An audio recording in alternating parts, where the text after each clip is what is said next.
Lalagay na natin itong mga panimpla dito sa ating chicken breast. While wait.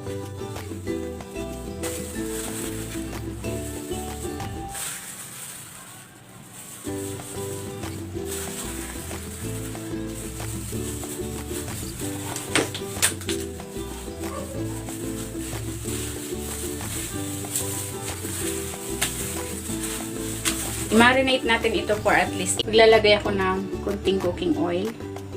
Okay na yan. Maglalagay ako ng konting butter.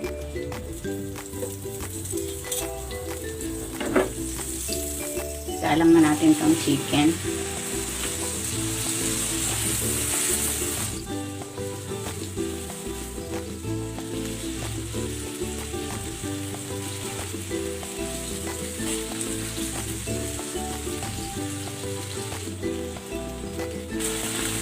Hanguin muna natin ito.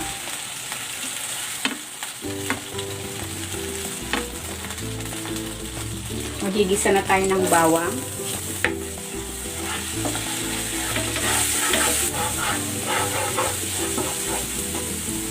Lalagay ko na rin tong sibuyas.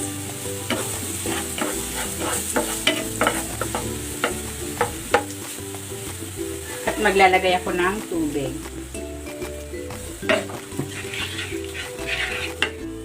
Titimplahan ko ito ng asin at ng paminta.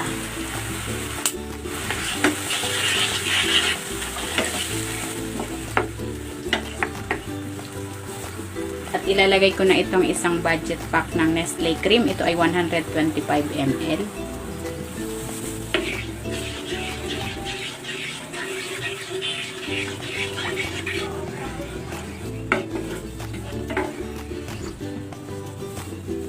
Tikman natin. Sarap. Malinamnam. Ilagay ako dito ng onion leaves.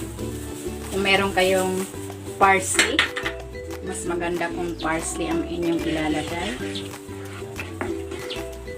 Babalik ko na dito yung chicken.